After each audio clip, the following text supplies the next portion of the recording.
Hi everyone, so this is a new update for my vlog. It's a bit of a different format today. I won't show you stuff in-game. I'm currently working on generating the 3D map from a 2D bitmap, and I figured that explaining the process would be an interesting thing. I'll be quick and not overly technical so that people can enjoy it nonetheless. So basically, my task is to extrude that information. So the first step would be to create the floor mesh um, for every little zone, and I want to distinguish the rooms from the little pieces because I want to display them independently, on or off, in order to try and minimize the amount of overdraw that I do. And also because I want my rooms to be a bit taller than my pathways, my hallways, just to, and maybe have a different set of heights depending on the size of the rooms to create a bit of diversity. So the first step I had to do, I'll try and draw on this though, is I scan the image from left to right, top to down, and when I see a color that represents what I call a shape, every pixel will actually add a little segment. So let's say I'm not good at this. So I'll add a small segment here, and then on the next pixel I'll add another segment. So I end up with a accumulation of segments, and as I go along, every time I add a segment, I check if I can merge it horizontally or vertically with the current set of segments for each shape. So this one will effectively merge. So instead of having two segments, I'll just have one. And so every time I'll add little pieces, little segments, they'll merge into that horizontal one. Until eventually I end up scanning and see a vertical edge here, which constitutes another segment. These two won't be merged because they're not both horizontal or both vertical. If you continue that scanning while merging them, you'll end up with a shape that corresponds to the shape of the box, with 4 segments, once for each side. This is kind of useful because those will be my walls.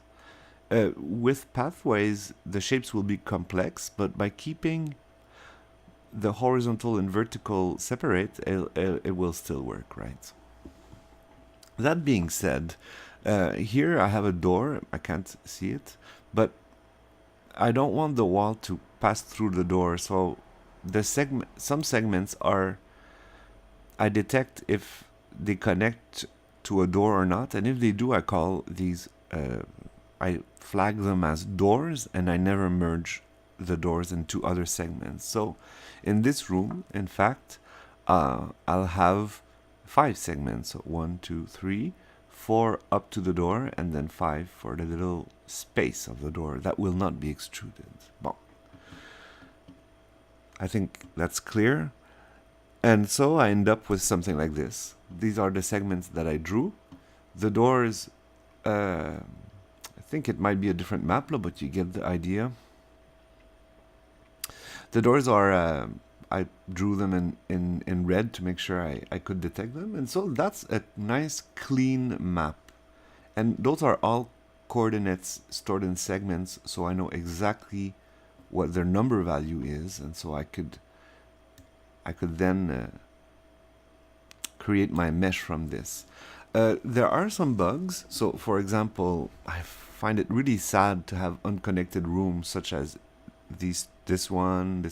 There's actually much more unconnected rooms than I expected, so I think I might have an error in my bitmap generation, so I'll have to fix that.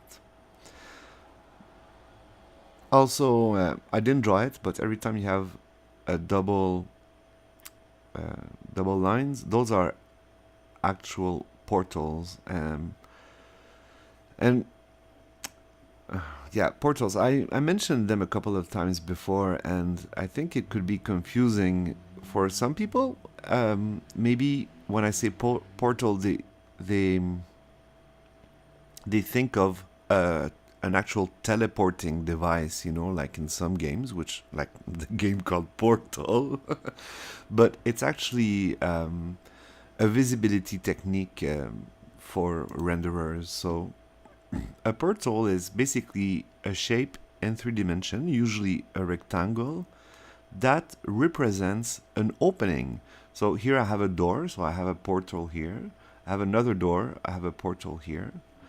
And they fit snuggly around the door. So let's say I'm placed here, and I'm looking in this direction. So this is my view. My view frustum. So this is what I can see. All of this will be rendered on my screen. So I'm gonna start by rendering the zone I'm in. Then this zone will have a link to this portal. So if my zone has portals, I'm gonna project the portal in screen space, and I'll notice that that portal is visible. So because it's visible, I know I have to draw this shape also. And then the next thing I do is that I reduce the view volume to include only what I would see through that square opening. So it actually shrinks. Basically what I see through the door. And then from this, I try and render the portals from my second room. So this one will be off screen, so I discard it. But this one will still be on screen. So then I will know that this area should also be rendered, because in effect, and it's true, I could actually see through both this door and see, let's say, a nice little poster here, whatever. So in this example, the rooms I would have to draw.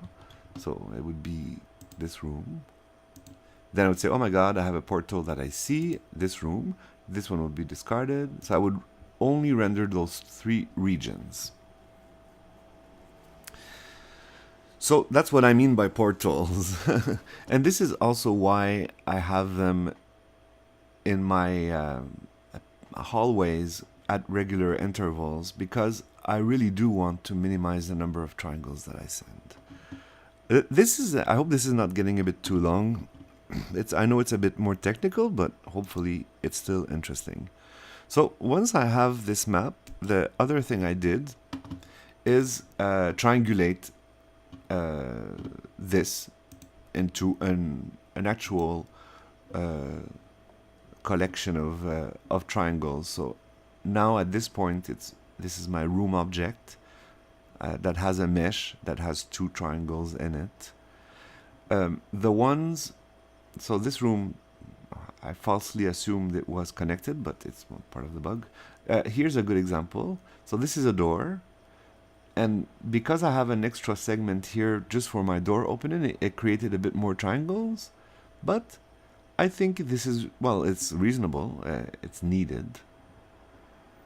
So that's it. This is where I'm at in the generation. I'm so excited because this technically, even though it has errors, I could display this in my engine quite readily. It's almost ready to be there. So I'm very excited, but I don't want to carry myself away too quickly because, frankly, it's a lot of fiddling and it's a bit annoying. And I will not accept to leave. I want those to be connected. Fix that first and then move along. So this is what I'm doing now. I can accept for having a couple of rooms that are unconnected. It's life.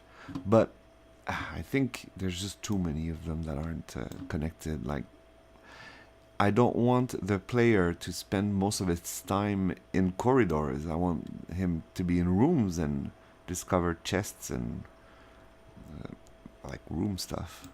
All right, so that's it. Thank you for checking out my stuff. Also, I hope this style didn't not saddened, but I hope it still was good quality. And hopefully next time I'll have something to show in my game. All right, so take care and see you next time.